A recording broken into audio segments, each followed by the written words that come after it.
bunch of nerds sit and ramble about video games. Oh boy. Is that how we're in? The very first podcast, the very first second, and it's begun by Marcelo burping into the microphone. Of course. Okay. Hi. It's your boy Mark. Yeah, it's your boy. It's your boy, Skinny Penis. 69. 69. All right. I got Chase and Victor here. Introduce. Hello. Hi. Okay. Oh boy, this is gonna be weird. Welcome to the first. Okay, we've been trying to get a podcast set up for like the fucking longest time. I remember you and I, Chase. We tried to do one years ago. I don't know if you even remember that. We tried it I think at your house. We recorded something. I forgot what the fuck we were talking about, but it was a while ago. Yes, it must. If it was at my house, I would have been back when I was still in school. Which was 3 years ago now. So, yeah, if not a little bit longer than even that. So it's been at least 3 years ago. But welcome to the first little test episode or whatever. Yeah, bear with us here. Of the VidGames Podcast. So it's here. And what better topic to go and talk about today than the latest news on the Mario Illumination movie. So now that we've got new news, we have some thoughts. Okay, how do you want to start this off? Well, I guess we could talk about how, this isn't Nintendo's first attempt At a Mario movie. So That is true. The idea itself isn't completely new. Because the thing I've always thought to myself was, Nintendo, if you guys want to make a fucking Mario movie, why don't you just do it yourselves? And I remember back in, I think it was 2014 or 15, within that late Wii U era, where, or mid, rather, Wii U era, where Miyamoto was like, I want to make shorts off of my characters. And they made those Pikmin shorts, and you could watch them on the, Nintendo thing. There was I don't know if you download them off the eShop or there was somewhere you could watch them at the website or something, probably. Uh-huh. And they were cool. And it's okay, it still has the humor of, this looks like a fucking, cutscene from, Pikmin 3 or some shit. It could be something like that.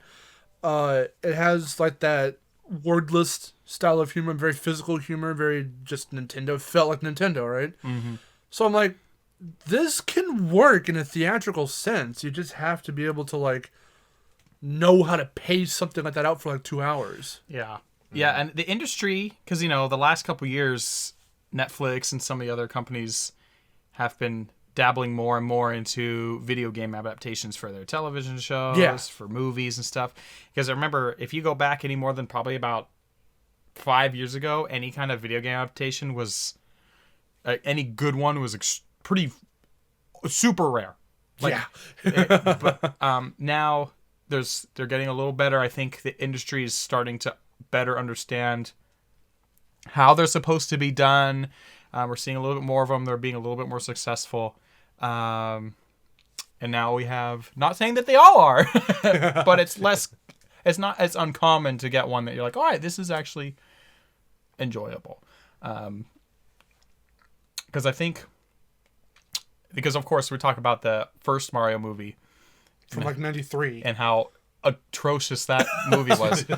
I think the two biggest things that they struggled with back then, there was many problems, let me specify here, but I think the two biggest ones were the fact that they tried to make something that shouldn't have been live action into live action. A lot of movies were like that at the time. The aesthetic of Mario does not translate to life, right? So them going with Illumination for an animated is already a good step. Yeah. The second thing, and we'll kind of talk about it here, is because we've gotten the casting. Yeah, I've got the cast listing up.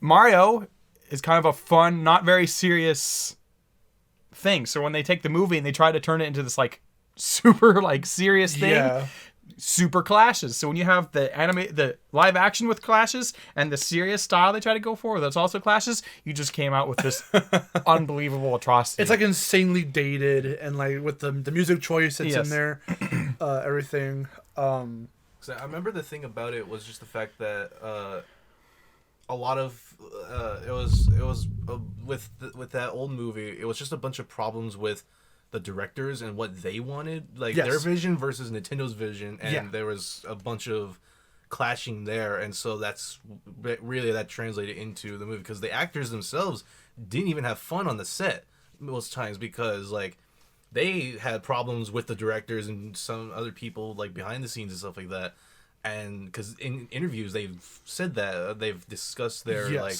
their distaste in how it all went. So the fact that this is animated now it's a good thing. Now it's just more so of like, what's the direction in terms of like, is it going to be full on just like comedy, or what are they going to put to make it like Mario, you know? Because the thing is that this is Illumination. So Despicable Me, Minions, Sing. Seeing, I've heard, was very well received. I haven't seen it myself. I have not seen it either. I've only seen like parts of it. We bought it on DVD for like my grandma, and because she likes animated movies too, and she liked it. And I think there's even a sequel in development. But Illumination, when that was announced, people went, "Oh no," because Minions and fucking Despicable Me. I like Despicable Me 1. Despicable Me 1 is a really fun movie. 2 and 3 are okay. By 3, like how it usually kind of goes with animated films that start stretching into franchises and that's series. true. And that's not just. I mean, that's just true of a lot of things. Like it's one thing when you have it planned as a trilogy or longer in the beginning, but when you have something that's really good the first time, you're like, oh, well, it succeeded, so I guess we can make more. Yeah. It usually ends up with a weak or even a bad sequel, especially when you get to the third or fourth movie. Exactly. Yeah.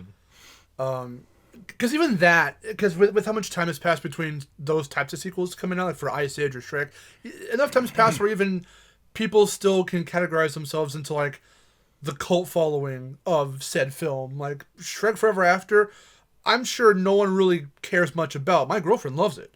And I think it's harmless, but it's not the most memorable to me. My favorite would be like the second one. And same thing goes for like Ice Age or something. So, however, though, back to like Illumination, the 3 Despicable Me films are like, okay. The first one's probably like the best one in my opinion. But Illumination's style with writing and whatnot hinges on the humor. Celebrity voice actors. Stuff like that. Yeah. We'll get there. Yes. Like, it was the strangest thing when Miyamoto fucking walks into frame and goes, "Hi, the movie's coming out holiday 2022. Also, here is the English voice cast for the main characters." And we'll get there in a minute. Obviously, if you are catching up with stuff like this, then you might already know. If not, we'll get to it in a minute. But like, it's a cast. It's certainly it's a cast. It's something. Quote by Marcelo. It's a decision made by a casting director for sure. But I think it comes down to the direction of the film. Because, like Victor was saying, we don't know how much into the comedy they're going to lean with it. Because Miyamoto was saying, and you can hear with the translator, that like every time an actor would pop up for a character, he was like, "I'm hoping for a very humorous take on so-and-so," or "You can expect some comedic moments with this guy." The first one, where he's so cool. I was like, oh my god. But kind of what Victor was saying too is saying like that when it comes to the vision, a lot of the times there's that clash when it comes to Hollywood versus the company who actually created the, and so in this case Mario and with Nintendo, and that's created problems in the past. For example, if we talk about the infamous M. Night Shyamalan Last Airbender, right? The same thing. The cast mostly hated playing the characters, and they were tricked onto fucking set. Because they thought, did you not watch the What Happened? Okay, everyone right now, if you know Matt McMuscles, formerly of Best Friends Play and all that shit, go watch his channel, watch the What Happened series. Because he covers games and movies. He covered, I'm thinking of the wrong thing. No, I'm thinking of the wrong thing. My bad. I'm completely... But no, it's a similar situation. Because video game or anime adaptations into live action film get weird when you have to crunch for time, depending on the director you get, the script that's being written. Because what I was thinking of for the What Happened series from Matt was Dragon Ball Evolution. Mm-hmm. They were literally tricked on the set because they thought it was one director when it was someone else. They thought it was going to be some good location they were going to film, and it was like a fucking warehouse somewhere in Mexico. Really? But this is for Last Airbender? No. Dragon Ball Evolution. No, he went to Dragon Ball Evolution. That's what I was thinking of. But no, yeah, I can imagine that the actors of Last Airbender were probably like, "What the fuck is this?" Yeah, I know. I can't remember which one it was. One or two of them have come out because they know Netflix is trying to do their live action, which we'll see how that goes too. My guess is it's probably not going to be as bad. Well, I don't even know. My gut feeling is it's not going to be as bad as the first version, but we'll have to wait and see. At least the one thing they do have going for them is they're not trying to fit an entire season into a movie now because it's actually a series. Yeah.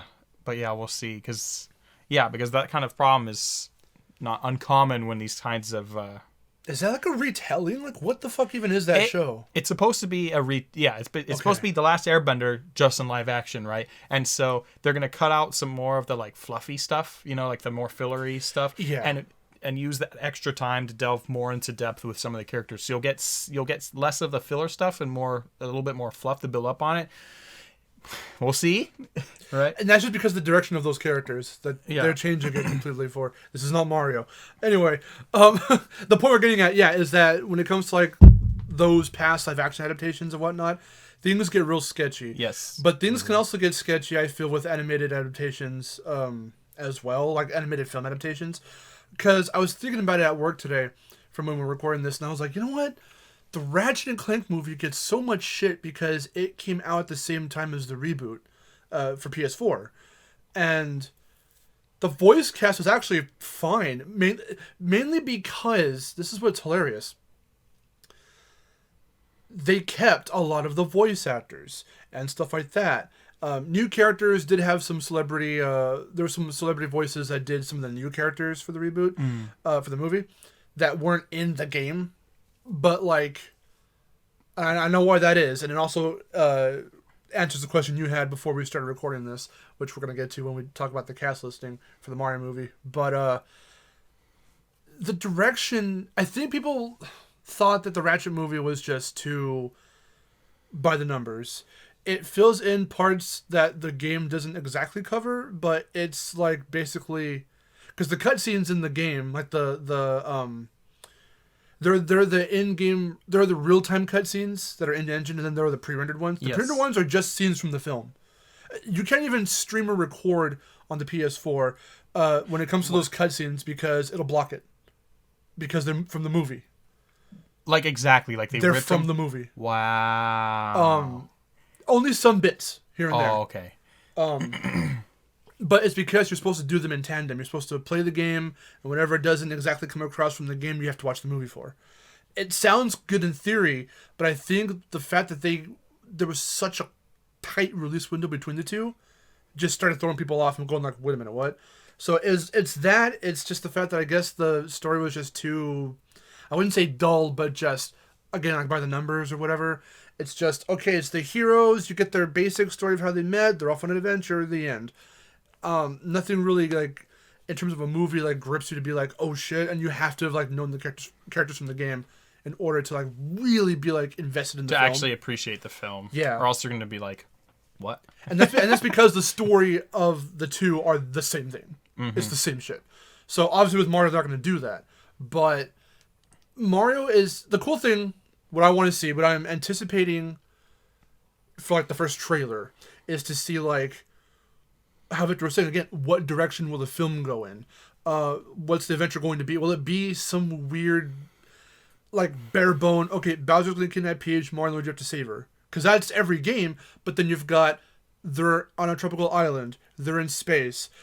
He's going around different kingdoms with Cappy. So each game has its vastly different feel, aesthetic, and everything.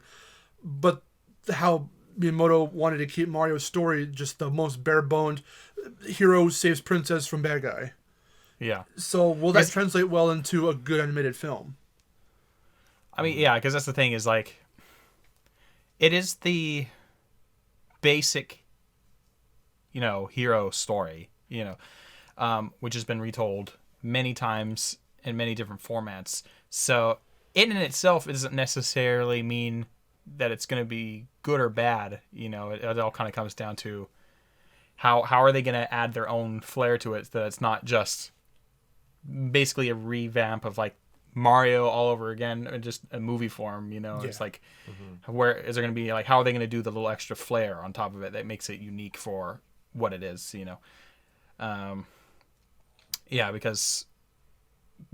Because you're right. It's just that it's just a really bare bones. Most of the time it's just simple. I mean, that's just kind of the reality with, the Mario storytelling a lot of the time. Because I can see like the Super Mario Brothers influence. That's the most bare bones you can get. It was the first game in the Super Mario series. So like, that's as bare bones you can get. There are obviously going to be a lot of references to like Super Mario Brothers. Yeah. But then, will we see like Yoshi and stuff? And obviously they said there are going to be other characters in there. Like we're getting Cranky Kong and like Donkey Kong and stuff. Apparently Foreman and Spike or whatever. Yeah. From Wrecking Crew. I was going to say, that was the one thing that really threw me off when I saw that, because I would have figured Foreman Spike would have been at least a cameo or something. Well, when I saw Spike, I thought they meant the enemy that barfs up the spiky things not and the throws green, them. not the green enemy. That's what I thought at first. Yeah. And I feel like that's an interesting part that they included Foreman Spike and as part of like, oh, here's Cranky and Kamek and stuff. And I feel like that it kind of, the way I think it would go would be either to introduce Wrecking Crew first and then it goes into Mario Brothers. That's like, true. Like Mario and Luigi, or like in some, like they're working at like wherever in like some building or something, and then they have to like find the pipe, and that leads to the Mushroom Kingdom, and then it's like Mario Brothers. So okay, that's like the fucking cartoon. Are they gonna do? Yeah. Okay. Are they going to do? But what a lot of us associate I forgot about the cartoon until just what a lot of us associate with that type of story, that they were just plumbers in Brooklyn, found a warp pipe and then made it to the Mushroom Kingdom. I was like, because Mario Brothers 3 did that. That was more so Mario Brothers 3, where it's like they really emphasized, because they even went to Brooklyn at one point. Yeah, because that's when they were turning to babies for some reason. That happened. Plot point. But that's because they took the pipe back to like the real world, like where Mario and Luigi came from. Yeah, and then it's like in the intro for Super Show, they just went down some drain in a tub. They went down a tub, and that's how they got in the Mushroom Kingdom, at least in that intro. But and that influence again also can be taken from either Donkey Kong, which is why he's probably there. If they're really gonna go by Cranky Kong's lore that he was the DK that was in Donkey Kong, they might play on that a little bit, because he was a carpenter at that time. That was supposed to be his profession, and then like the plumber thing happened when Mario Brothers came out, when they introduced Luigi. So with those two combined, and then coming into like Super Mario Brothers and just taking off from there, wherever the hell it's going to go from there, like, is that how it's going to happen? Because that'll be interesting. Yeah, because unless Foreman Spike has some other role besides Wrecking Crew, then I have no idea where else it could go from there. That's just how I thought of it, is that it starts Wrecking Crew and then maybe make some references here and there, and then it's Mario Brothers. Yeah. There's at this point, see, I think that the original 93 live action Mario film was just a case of bad timing, because for inspiration and for stuff to take for reference and for whatever, you only had at the time like 4 games to go off of. I think Mario that didn't World, help it either. I think Mario World was the newest one at the time, so there wasn't a huge catalog to There's choose a from. lot more to pull from now. Like the lore is deeper, the amount of characters that you can involve are deeper, the world is bigger, there's a lot more going on now. I just thought, no shit, Mario World already came out because Yoshi's in the movie. I was gonna say that too. I was gonna mention. He got stabbed with a syringe or some shit. I forgot. Yes. But and he was an actual real dinosaur. well, now we have a shit ton of characters that I think they can like Wreck-It Ralph into the movie. So like you'll see them in the background. Yeah, They'll get some moments maybe. I was gonna mention that too later, where I was like, I'm hoping with the direction of the movie, I hope it pulls more. It does a Wreck-It Ralph like the first movie, where it's like it's a video game thing, and like here and like in the background there's all these references and stuff like that, but like there's still enough towards like you can still focus on the story and the characters and stuff. Because if it's gonna be bare bones, you still have to make it fun. Yeah, with the plot, as it were. Yeah. Well, that's the thing. It doesn't necessarily have to be super intense or like heavy or. Of course. Right. As long as it's interesting and enjoyable. There has to be a middle ground. Yeah, exactly. Because it can't be too basic. Because then there's nothing to pull you in. Right. Yeah, exactly. All right. We're not going to try and watch Dora the Explorer here. But yeah, but you're right. As long as it's finding that balance, I think is going to be a big play in how well this film does overall. Because that's it's both for lack of the word I'm trying to find, it's like a good thing and a bad thing that Miyamoto wanted Mario to be so basic to the point where you could insert him into whatever environment, whatever, as long as the story kind of still follows those like basic beats, you can still make the aesthetic whatever you want, and then for games it works because it's Mario Sunshine is fun, Mario Galaxy is fun, Odyssey is fun, but for this film, are they going to do the Ratchet thing where like you had to have known that that's how Mario works for them to just throw them into some weird shit to make it interesting for like the plot or whatever? Or are they going to go incredibly like, so they started in Brooklyn, now they're in the Mushroom Kingdom, there's Bowser, go save Peach. Like, how? Because at that point too, they might as well be fucking taking inspiration off the anime.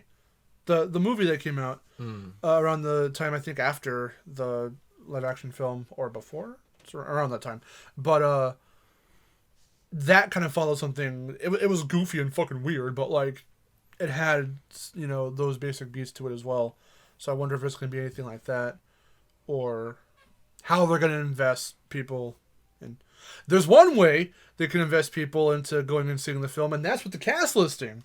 So I think we should finally get to that and talk about that, because that's something. It's There Marcelo said, and couldn't have said it any better. There were lots It's a of cast. decisions. it's a cast.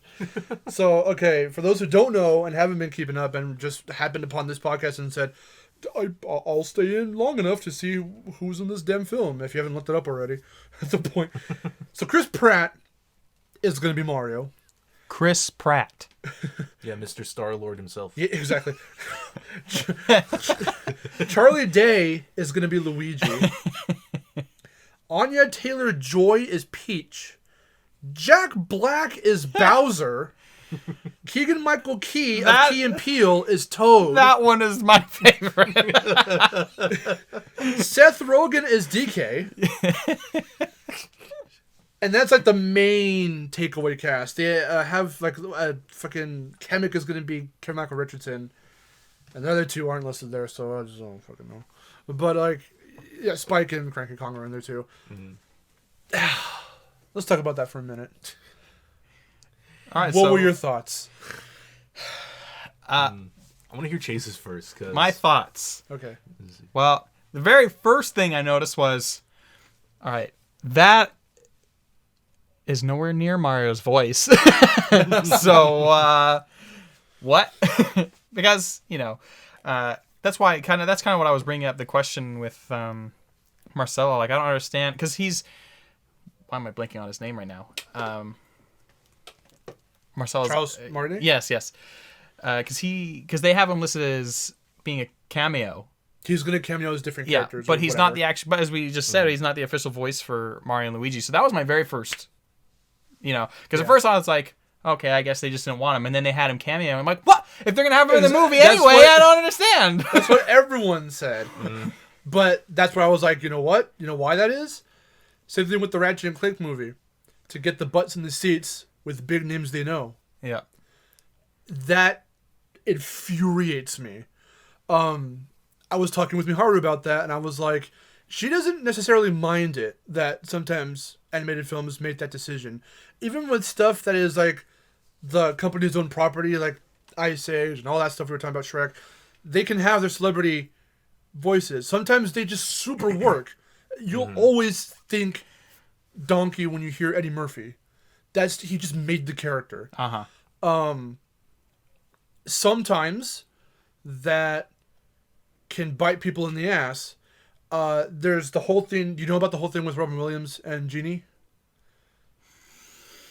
Remind me. I feel like I should. So he only agreed to do the role back when they were doing Aladdin.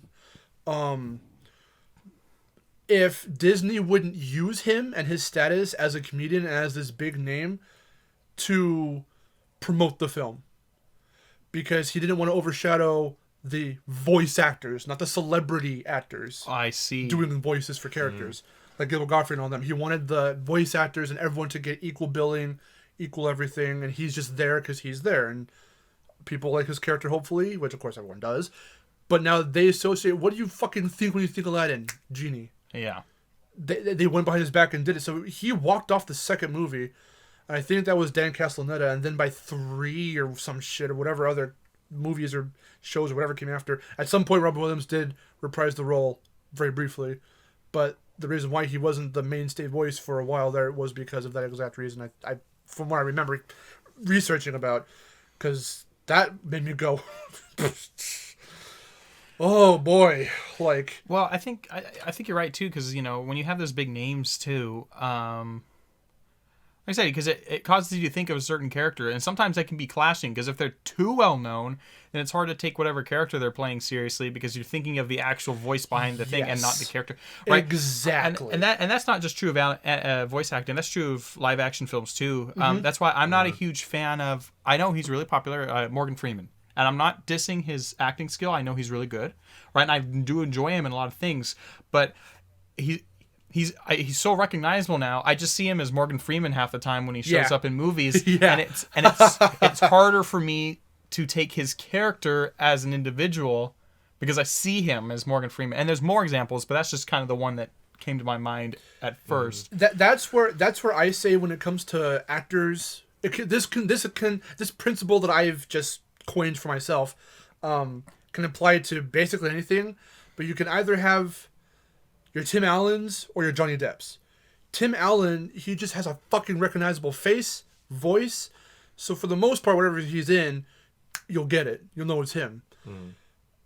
Johnny Depp, like, look at the shit that he's been in. Even when he's himself, you don't always see him just without heavy makeup and wigs and shit on.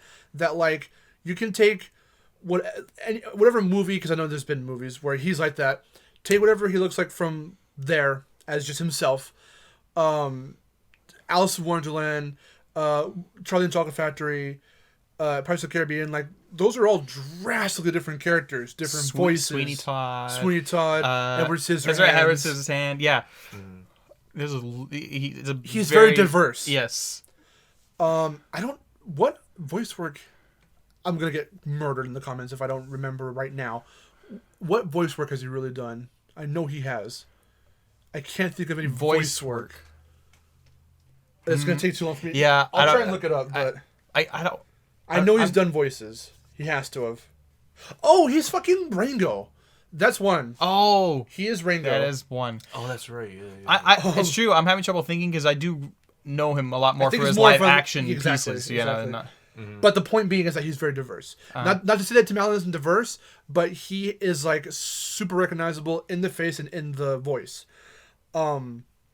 Sometimes that can make or break a character, and if it's an adaptation of something, then that is even more so applicable. it can either make or break someone. I remember when that Captain Underpants fucking movie from DreamWorks was announced. I was like, oh shit, that's fucking dope, because I used to I loved those books as a kid. Yes, but then I found out that Kevin Hart was going to be in it as George, and I said, what? Speaking of someone who's everywhere, Kevin Hart. Because they hit something once, people love them, and then they just get fucking put in everything. Look at Tom Holland as Nathan Drake in the upcoming Uncharted movie. And Mark Wahlberg is Sully. Yeah. Sully's an old man. Why is Mark Wahlberg Sully? But then look at Chris Pratt. He's been in shit before. People do know him from other things before Guardians. Guardians made him big, and now he's in everything. Lego Movie, Jurassic World, Mario. And it's like, why? Why? But it's because he's a big name. You're gonna know him. You're gonna go see it for him. And that infuriates me sometimes. Right now, with it being this for Mario, I'm curious to see how he's gonna pull it off. But like, if like you said, Charles Martinet is in the movie, why not just leave him to be the voices? Yeah, exactly. But it's because if you see that fucking 24x36 poster on the fucking wall in the theater, and you see Charles Martinet, like, Nintendo fans will be like, oh, fucking yeah, of course. But the public will be like, who the fuck is that? The public doesn't know Charles Martinet. They just know Mario. Yes. But they know Chris Pratt, because he's been in Guardians, Jurassic World, everything else I was saying. So they'll know him, and they'll be like, oh shit, he's in this movie. Okay. They did that with Ratchet, because Sylvester Stallone was a robot bad guy who was fresh for the reboot, and his name was on the thing. So, and he's not in the game. But because you know Sylvester Stallone, they put his name on the fucking poster. I mean, it makes sense. It makes sense. Unfortunately, it's shitty and scummy as fuck sometimes. Well, yeah, and it's a double-edged sword. It's like, all right, it pulls people in, but then everyone, right? Because even if they don't know who Charles Martinet is, they still know what Mario sounds like, probably, at least a good chunk of the public. Exactly, yeah. Right? Yeah. And so they'll go in and go, right? Because they might still, I mean, obviously they have a good opinion of Chris Pratt, right? But I think the general public would still realize that those two things clash, all right? And so even though it pulls people in, I think it might still end up leaving like a sour taste in the end. So you're like, so it's good, like it pulls people in for the initial watching, but probably getting like a second or third movie it's probably more of a hindrance, you know? And it just depends on the performances, because we don't know. Yeah. Chris Pratt did make a little video being like, yeah, this is a really cool opportunity.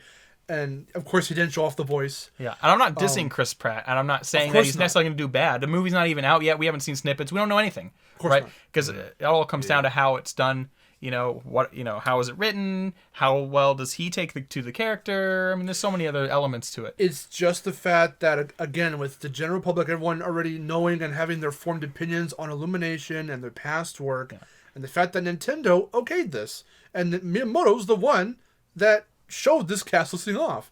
And that baffles me, because then I think back, like we opened this talking about the Pikmin shorts, how Nintendo is just so weird. I would also recommend, since we're on VidGames, if you go back and check out, all three of us played CTR Nitro Field, and we had Chase play the adventure mode. We had this one big session in one of the parts where we talked about Nintendo and how they DMCA stuff. Yes. And things like that. I don't want to get the acronym wrong. And they hold their properties so close to their chest.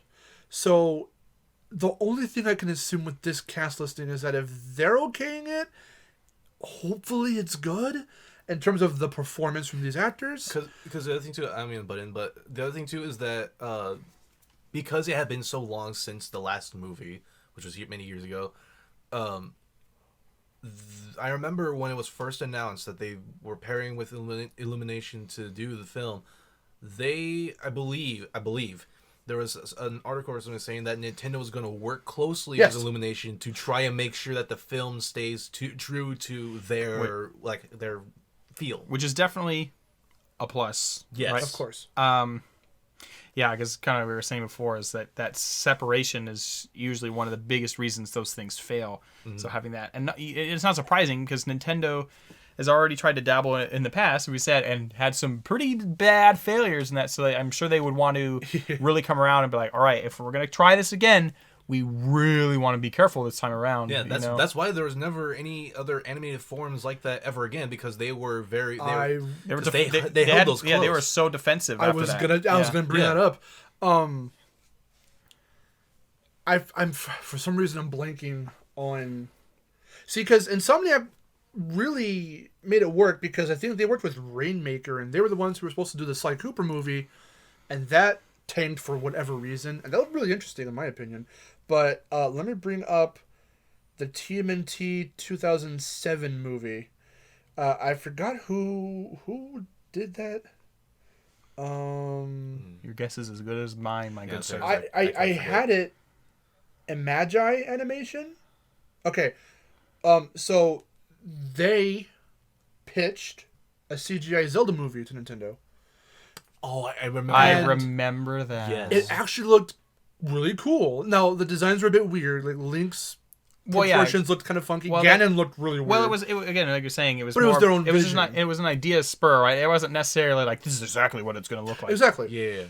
But Nintendo was like, nope, because of the fact that their experience with movies and adaptations in the past just didn't work out. It's not just movies. Whenever they try to step out of their boundaries, even in the game, like you take the Philips, right? When they, the CGI and stuff, anytime, like Nintendo has just had bad history working outside in general, and it's been slowly improving. Like we're seeing, like it's like one of our more recent examples of that was Kingdom Battle, right? With Ubisoft, yes. right? Which overall is a fairly well taken game. Yeah, to the point where it's getting a sequel. Yes, exactly.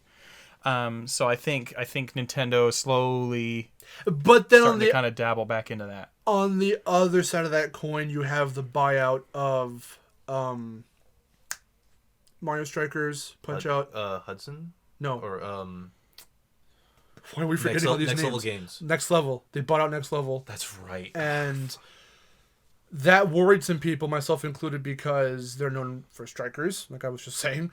And Mario Strikers, still to this day, is just one of those fucking awesome but weird standout Mario games, little mini-series of 2 games, because of its attitude, because of its divergence of that feel, of that Mario feel. Yeah, but the thing is that, funny enough, it still kind of worked. To me, it still kind of worked, because it was very it's not too different to where it's like, oh, here's it's like a realistic setting with Mario characters in it, and it's not like that, because it's still very cartoony. It's still very like this could be in the Mario world. It's still very familiar. Yeah, and it's like while the locations and stuff aren't like the Mario locations that you would know, it's still it's still enough to where it's not vastly different. It's not as completely towards like what even are these? Like what kind of game is this? Like, you can look at it and you'll know exactly what The reason why this kind of panics people about if there was ever the possibility, because of course, see, when Next Level did those games, they were then going to start doing Super Mario Spikers, which was supposed to be some volleyball wrestling hybrid game. Nintendo canned it because they thought it was too violent. Smash Brothers exists, but whatever. And in Strikers, Sephiroth impales quote-unquote Mario. Whatever. Bayonetta comes in. Whatever. But it's so funny that because of all that, and it felt like they just wanted their control back of like, okay, well, this is what Mario's supposed to feel like.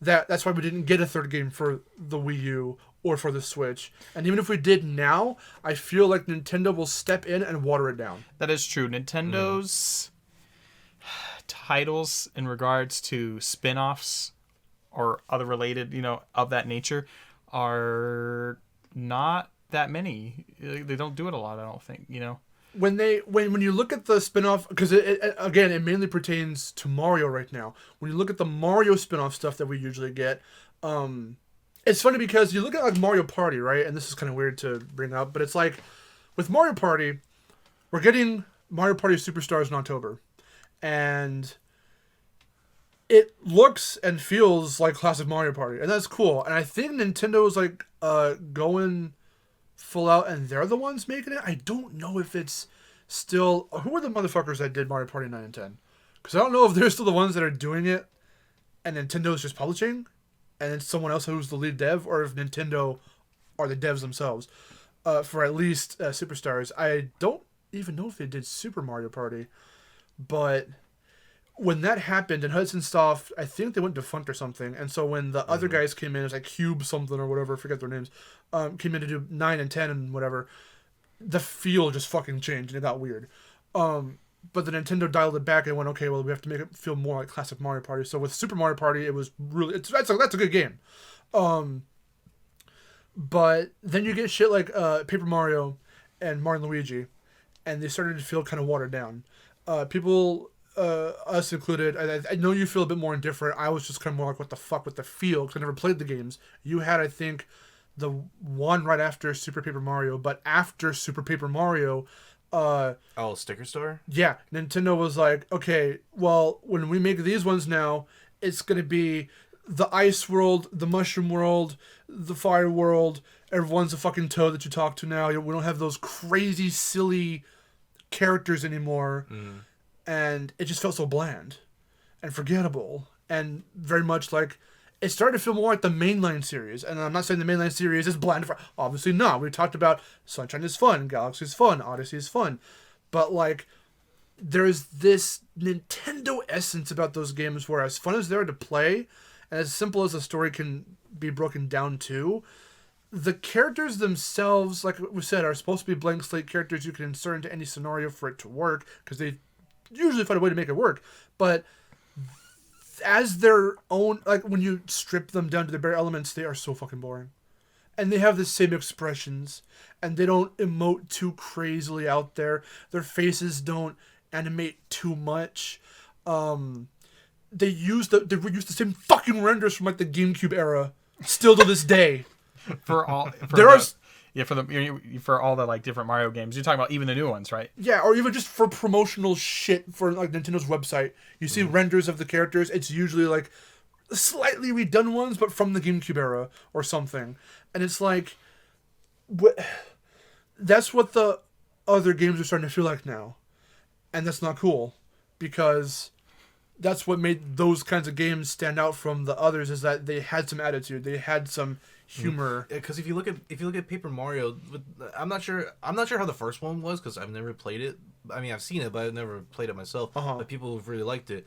2, people praised the fuck out of it because of reasons, but people still jack off to Thousand Year Door. Yeah, and I really like that one. I mean, we tried playing it. I couldn't get into it. I am making progress in it. My jam is Super Paper Mario. I still haven't finished it yet, as of like now. I still haven't finished it, but I do want to continue at some point. But with 2, people really liked it, and 3, it was mixed because people there was the audience, there was the majority that people didn't like it because of their own reasons, and then there was people like me and Marcelo where we loved it.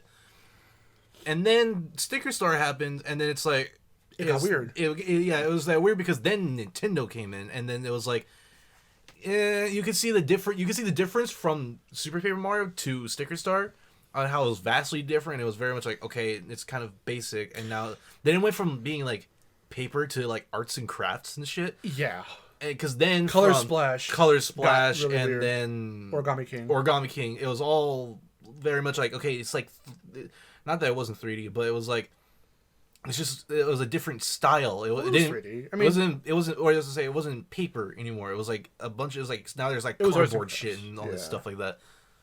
It's like they took a look at like fucking Kirby's Epic Yarn and like Yoshi's Woolly World and said, well, we're just gonna do that now. Yeah, that's just what we're doing. And again, it got. I mean, even looking at those games, like even Yoshi's Woolly World, that doesn't feel like Yoshi's Story in the slightest. No, it doesn't. Yoshi's Story was like so fucking cool because that was the first time they really dove into that art style. Mm-hmm. If you don't really count like fucking like Mario World 2 or whatever, Yoshi's Island, and there was something so magical about that. That's the one N64 game I'm like, oh, that game's fucking good. The Yoshi's Woolly World happened, and it's still fun, but it carries that just classic Nintendo pseudo blandness about it, where it's a fun game, and it looks amazing, but it's just you're Yoshi, jump, hop some platforms. It's a happy, good old time, and that's like save the baby. That's one thing. About it. Just to like insert for a moment, how like that other M. you know. No, say because it's Baby Mario. Oh. I would say is like with their other flagship title, The Legend of Zelda, it's a little easier for them to kind of get around those kinds of issues because all the different links are in different timelines. Oh, They're yeah, actually yeah. different links. Yeah. So right. You have Toon Link, and you have the Twilight Princess is a lot darker. Ocarina of Time is kind of in the middle. Skyward Sword is a very vibrant, bright kind of right. So all the different since they're actually different characters, it's easier to add them all different personalities and flair. Like they're all courageous and stuff like that. But because they're actually different people, it's a little easier. Where Mario, I don't know exactly how the timeline works, but I'm pretty sure it's all the same. It's the same Mario. Yeah, pretty much is. But what I find funny, like, to go a little bit off topic here, I love how for almost every game, the Mushroom Kingdom is very different. Like the castle being like a different location, or like area, like it's the not area very from, consistent. Yeah, the area from like Mario 64, like that classic look for it is also different. They at least somewhat attempted to like recreate that fully in Odyssey, quote unquote. But it's still very like different to where it's like, it's like I still remember getting your blind reaction to that in our Odyssey playthrough. You were just like. It's like all the little fucking Mario 64 nods at the star, and then it makes the classic sound, and then getting Mario's costume where it just turns you to fucking N64 Mario. You're just straight up polygonal. Yeah. They redid the courtyard all polygonal, and it was like just like a 1-to-1 recreation. And to me, who started to kind of slide off the Mario 64 train as like one of the best games ever made, I was like, well, that's at least a cool nod. That's awesome, because Nintendo rarely fucking does that shit. That's something we also talked about in the CTR playthrough, where we were like, with like Astro's Playroom on the PS5, like you have all these fucking references to Sony's history with PS1 through 4 and everything in between, like the PSP and the Vita and whatnot. And all these characters, your little robot buddies are cosplaying as different fucking PlayStation characters. And I remember seeing some little discussion in this comment section somewhere where they were like, why can't Nintendo do something like this? Make a game. It doesn't have to be Mario or anything, but make some kind of game like the Mii's or some shit. And then throw in like all these like direct nods. Not for the sake of... Because when Nintendo does it, it's weird. When you look at like Nintendo Land, like, it's not like... It feels like... Because they always dip into like... Here's your nostalgia, but they sell it to you.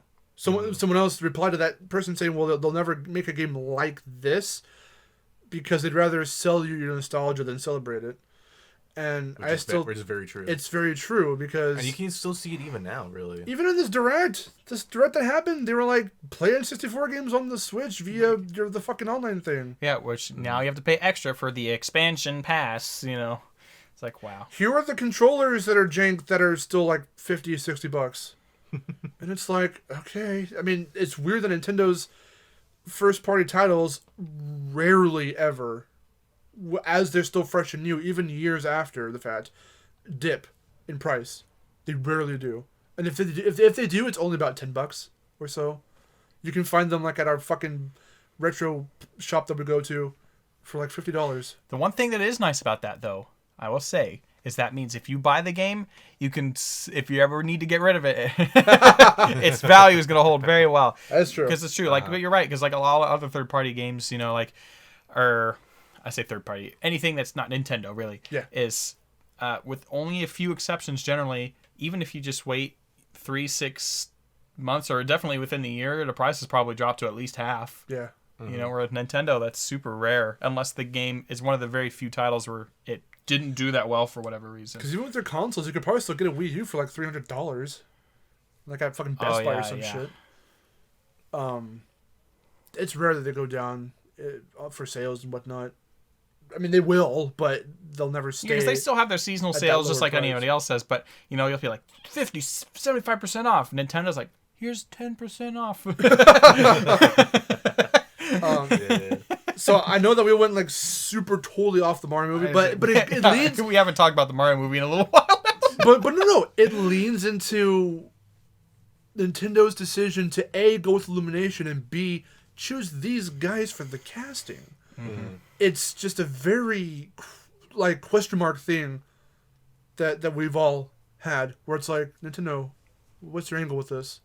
Like, it's very, going back to Illumination, it's like, how are they gonna go? Because there's the voice, there's the casting director, and there's everyone in the booth listening to these guys. How is this gonna work? How are we gonna get?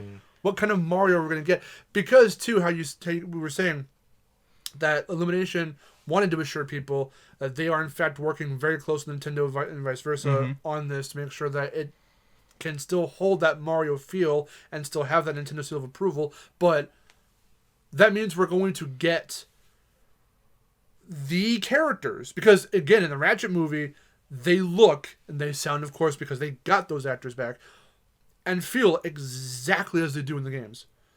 So here, we're going to get Mario, Luigi, Bowser, DK, Peach, Toad, exactly as they look in the cutscenes of the games and in the renders and shit, with different voices. And everyone's going to be fully voiced.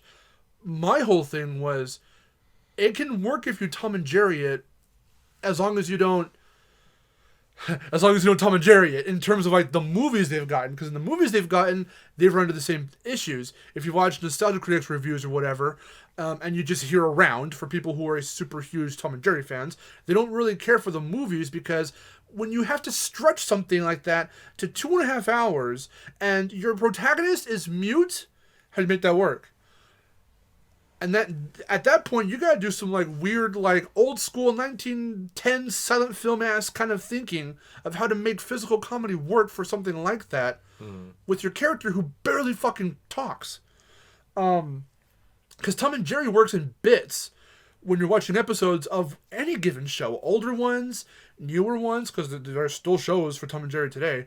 And with Mario, it works in the games because you're just playing in the games. So a Yahoo here and a whoopee here, that's fine. And for him to say, thank you so much for playing my game at the end, it's like the most you really ever hear out of him. And Charles Martinet has spoken full sentences and whatever as Mario, because the fucking Mario head from Mario Teaches Typing is memed to death. There was also this weird, was it an Olympic game thing that they did? You're going to probably remember this, where it was the guy in the Mii costume. It was a live action Mii guy, and he was like interviewing Mario, and it was a CGI rendered Mario, and he was voiced by Charles Martinet. It was to promote like a sports game or Mario something like the Olympics or something like that. I don't really remember. And I don't think I've ever seen that before. You actually. You have. We watched it on like the Wii or something. It was on like the Wii Nintendo channel or something, and it was to promote. If it was that, then it would have had to have been like the first Mario and Sonic Olympic game. It was something like that, or it was Mario Sports Mix, or it was something. It was a sports game for sure. And they were like in it. They were like interviewing him, but it was Mario and it was Charles Martinet, and he was speaking full sentences, and he was like answering this guy's questions. And even Martinet got his start before 64 for promoting other things as Mario and Wario, doing the weird like puppet thing, or the digital where they like put the camera work and stuff on him so he could like see people at conventions and talk to them as Mario through that. So Martinet is no stranger to speaking as Mario, not just the phrases and stuff. So that's where it's like, why didn't they just get him? But then that loops back around to the whole big name thing, which sucks, but it's gonna be weird. It's gonna be weird. What I think they should have done, and I want to hear your guys' opinions on this, is they probably should have waited and not announced anything now about the cast. If they wanted to, they could have just, in that direct, given us the release date. That would have been it. And we'd be like, oh shit, something to look forward to. Because we knew nothing about it since the initial announcement. Then, like, Q1, Q2 of next year, they could come out in another direct, or even save it for E3 if they wanted to, for some reason, and be like, here's a trailer. And then you'd get to actually hear them in action. Because if they want to go with a fucking weird cast like this, don't just announce it. Like, look what's happening. We're getting memes and shit. It's getting kind of mocked in a weird way. Some people are probably actually cool with it. And the public, I think, by the time we actually get to holiday 2022, aren't going to fucking care. They'll watch the movie and they'll still like it. Despite Chris Pratt being Mario and all this other shit. But they should have paced this out better. I think with Well, the other thing too is, even though it is kind of this weird like meme thing going around about it. I mean, look at how the Sonic movie was. When the first version of Sonic looked terrible, right? Jesus. But the memes got it spread out, right? And then when everyone learned about it, and then when they came out and refixed his design, everyone's like, "Oh shoot!" Right? And then it got significantly better reception. Like, I'm not saying that movie was fantastic, but I don't think. But there's a good portion that were like, "All right, this is they were satisfied. This is an okay movie." Yeah. Mm-hmm. That was just a whole mishmash of weird shit. But like, that was the fucking people who were making the film not listening to the fans. Also, They James were doing their Marsden, own Ben thing. Schwartz, again, big name people. They couldn't even get Roger Craig Smith to be Sonic. But whatever. I feel like that's just what they have to do for movies, because you put fucking Roger Craig Smith on the poster, no one's gonna know who that is. And I'm sure he might have done live action stuff before, but he's known for his voice roles. He is a voice actor. I don't know if he's done live action stuff.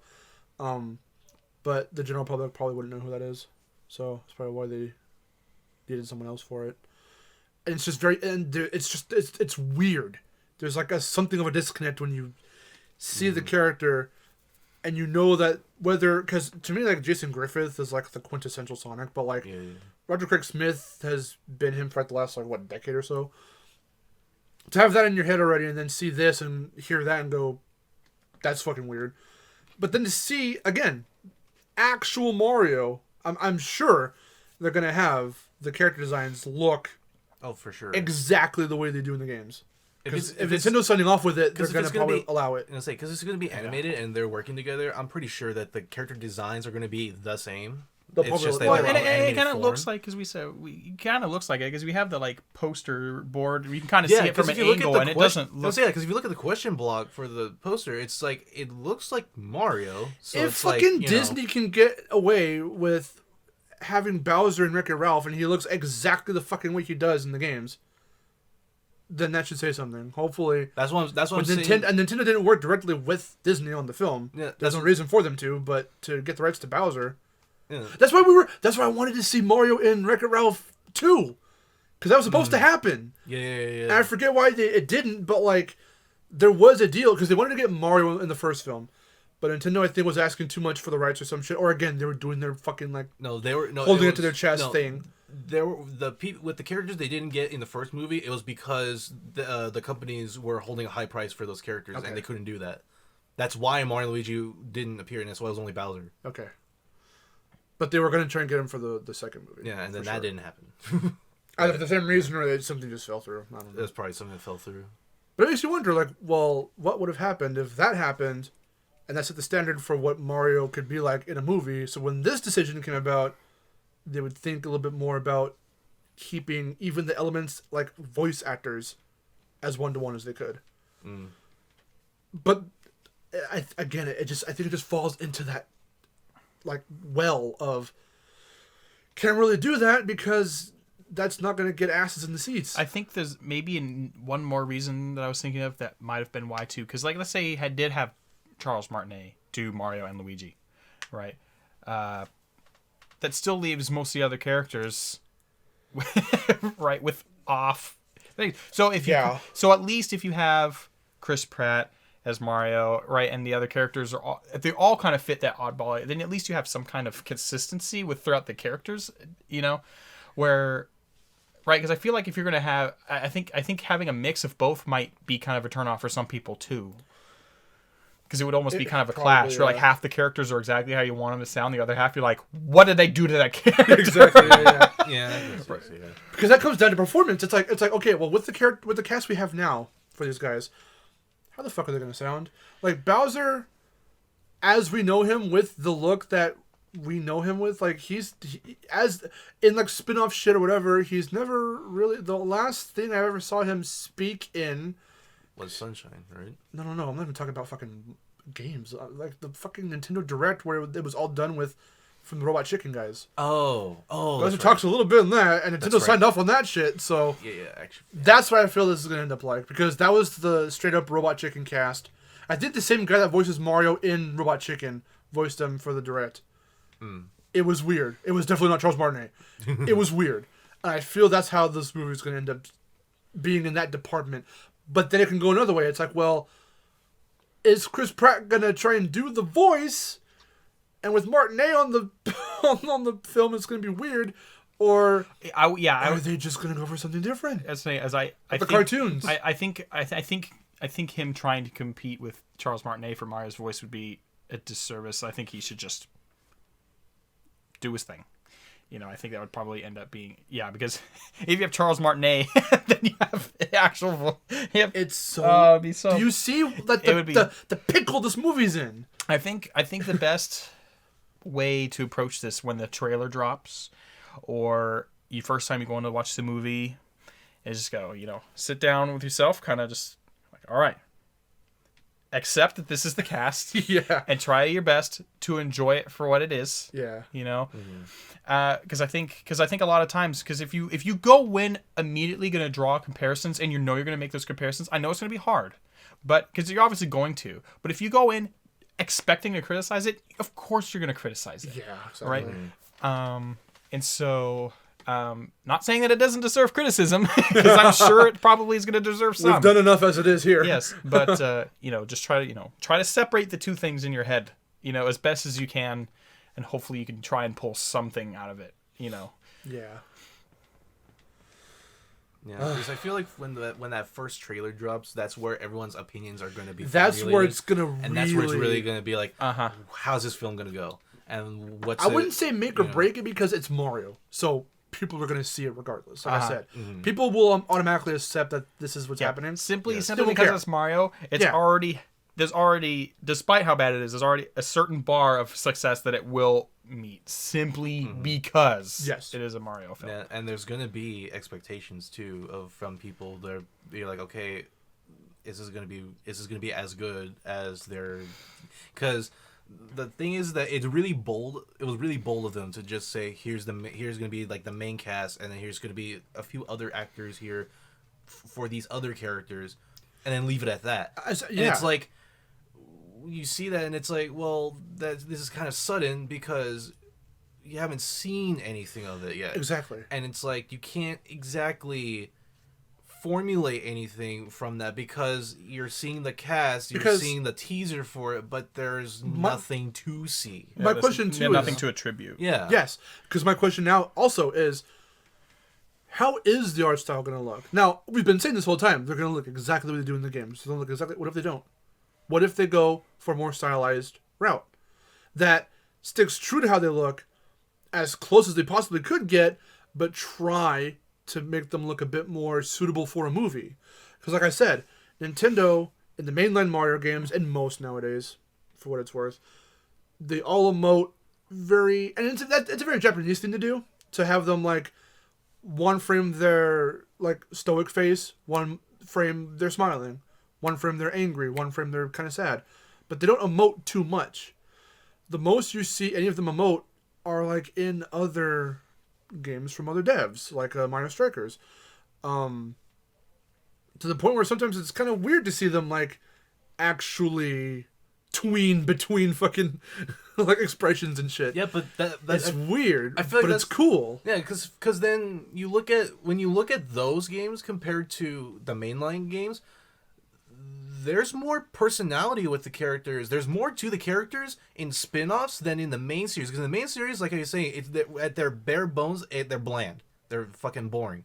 But when you look at the spin-off games and how much personality that these other devs have shown those characters, it's like you can see that in their character expressions and the way they're emoting and stuff like that. There's more to them than just, this is who this character is, and that's also because it's just those dev styles. Like, you look at Mario Strikers and you hear the sound effects they use for hovering over the menu, and you listen to the music, and then you fucking look at like what they did after with Punch-Out, and it's like the exact same shit. Yeah, 'cause that's just their style. So to see that kind of style of those devs applied to Mario, which already is blank slate as it is cool. And with a movie, because Nintendo's working so hard on this with them to check and make sure things are the way, just to see how they're handling it mainly. I'm just, from my perspective, I'm just like, how much are they okay with what Illumination's doing with the film, with the characters. And I'm surprised that they okayed this kind of cast. I would rather unknowns play these guys and make them sound as much like them. I'd rather have Miharu play Peach. She does a good Peach.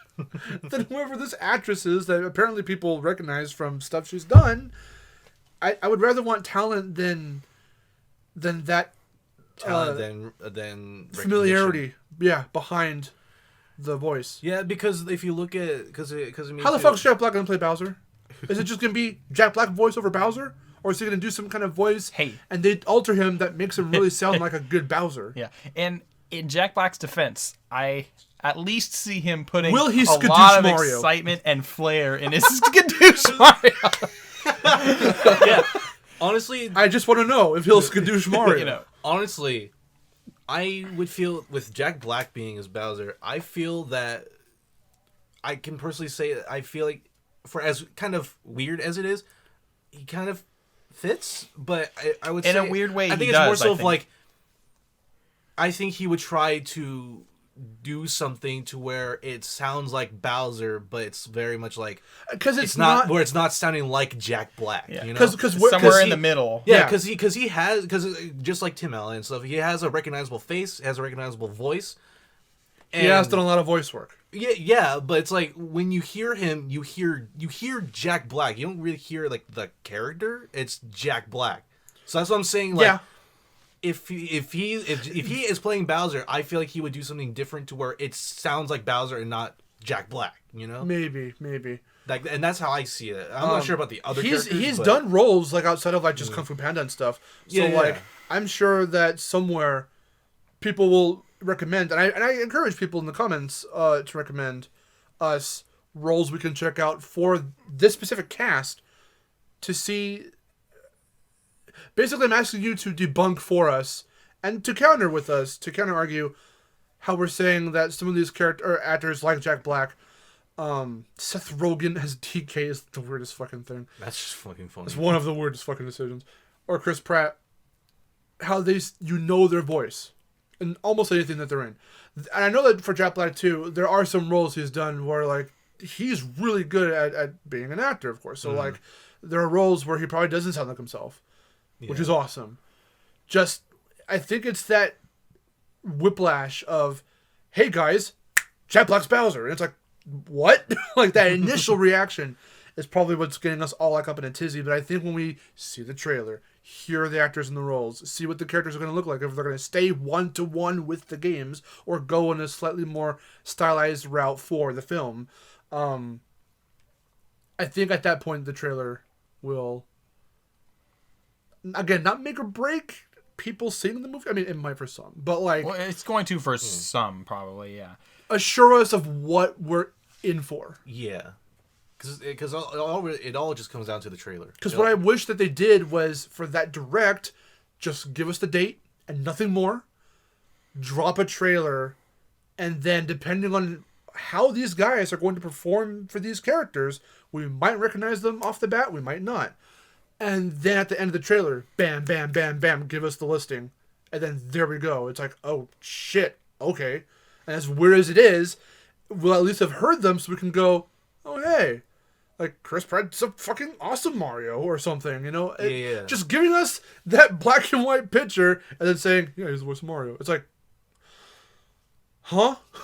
And then you get the reactions that everyone's been doing, and people just laugh at it and stuff. So, like... And it's true, I mean, you could be surprised. I remember the first time that I found out that Charles Martinet played...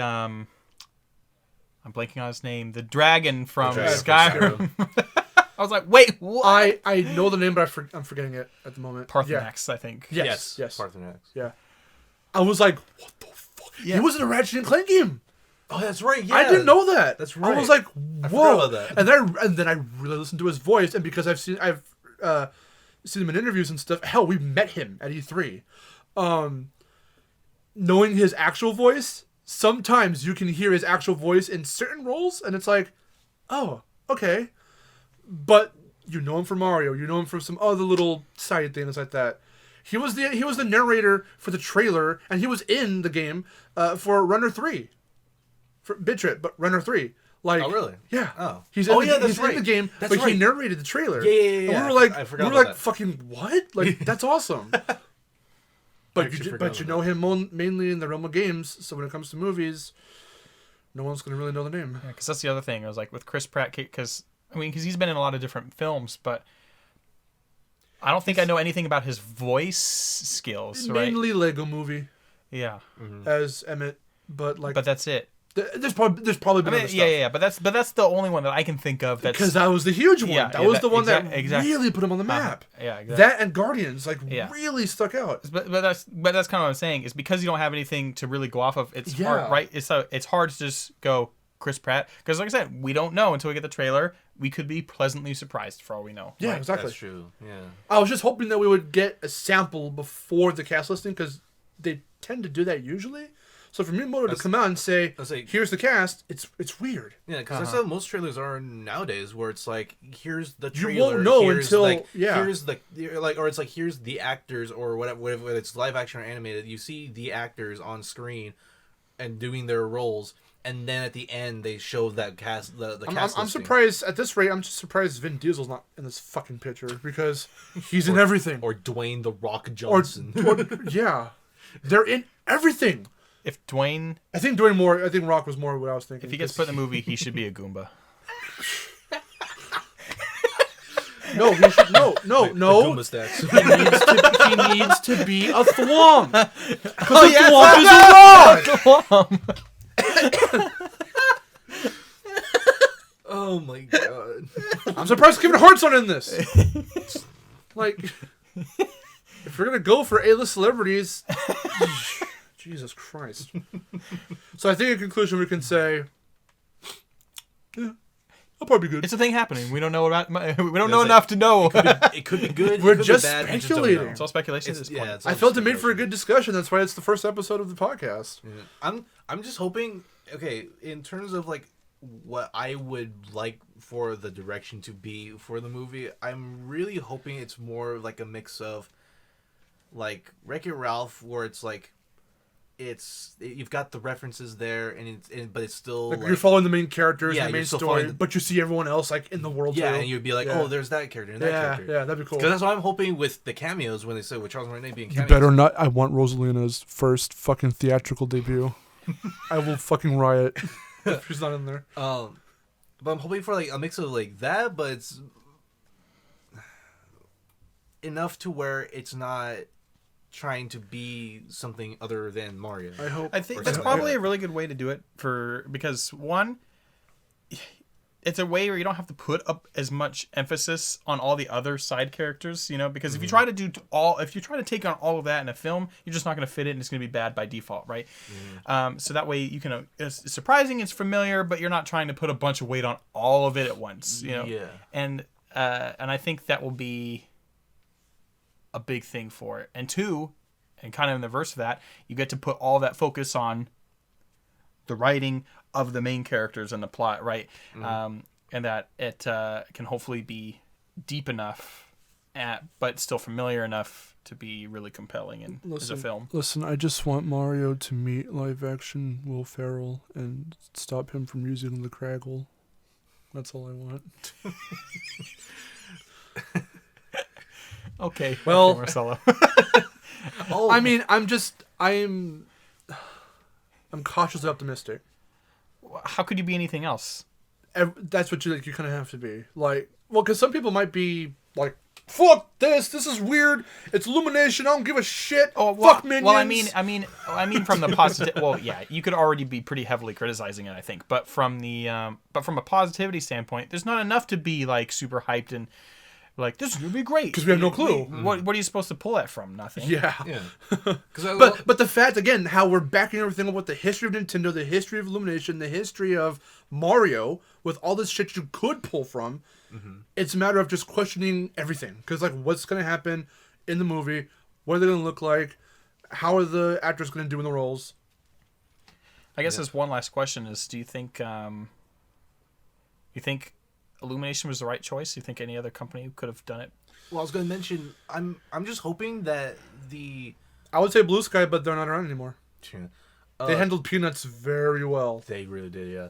What I was going to mention was that I'm hoping that because it's Illumination and they have this type of comedy that they do, I'm just hoping that the movie won't be oversaturated with comedy so much to where Because the majority of this it cast is becomes, like, comedians. yeah, because Feels like comedy a was thrown around a lot, and like I'm just hoping They'll it's make not- it funny. They'll make the movie funny. The way they deliver the lines will make the movie funny. And if the lines and the jokes aren't funny and don't fit Mario, it's not going to fucking make... That's not the Mario movie we want. Because at the end of the day, it's not an Illumination film. It's a Nintendo film. Illumination just happens to be right. So if you watch it and it feels like Illumination and not Mario, that's already Kind a step in the wrong direction. Yeah. Plus, Miyamoto said outright in the direct when talking about Chris Pratt as Mario will be talking a lot in this film.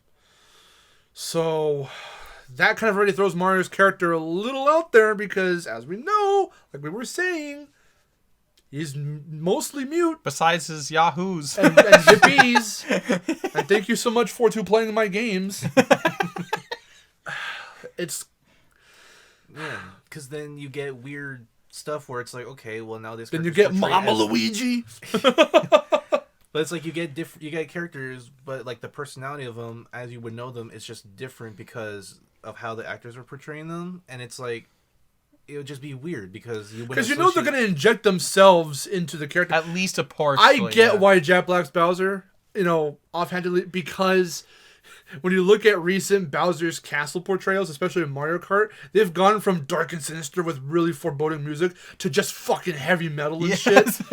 So that makes sense now, I guess. And Bowser has become a little bit more comedic here and there as time's gone on. Because he used to just stand there and look fucking like, I'm gonna fucking destroy your shit, Mario. And now he's just like, I'm fucking I'm big now. And like, that's basically it. And then you just kick his ass. Yeah, it is true. Jack Black would definitely fit the more modern Bowser better than the older Bowser. Yeah.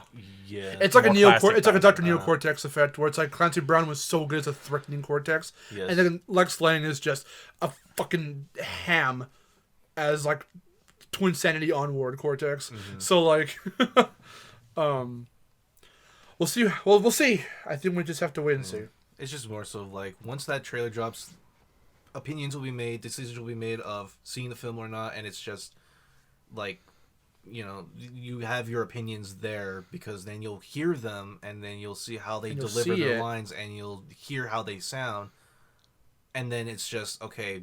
And music choice. You'll be able to see how that too. Yeah, Yes. how the art style and the voices and the sound and everything. I kind of think Yes, exactly, because that also plays a big part too, right? Is how badly is everything going to clash with one another? With Nintendo working on this too, when it comes to like classic sound effects and shit, I'm sure there'll be like retro sound effects and stuff and retro little bits here and there. If you don't hear at least a couple coins, If we don't hear the main theme, even the '93 movie got that. They had to recreate it because it wasn't like the exact, but like it was there. It even opened the movie. Well, yeah, I mean, I'm sure they So, have like, to remaster it a little bit to fit however the film is going to actually look. But If we could look at orchestrated, like they can't just cinematic rip. They Mario can't thing. rip Super Mario Brothers 1 and throw it into the film. Oh, but- they could. Yeah. Well, depending on how they do it. That's my point. Is they If can't, they remix it in, I get you. they can't just be like, I get you. done. Yeah.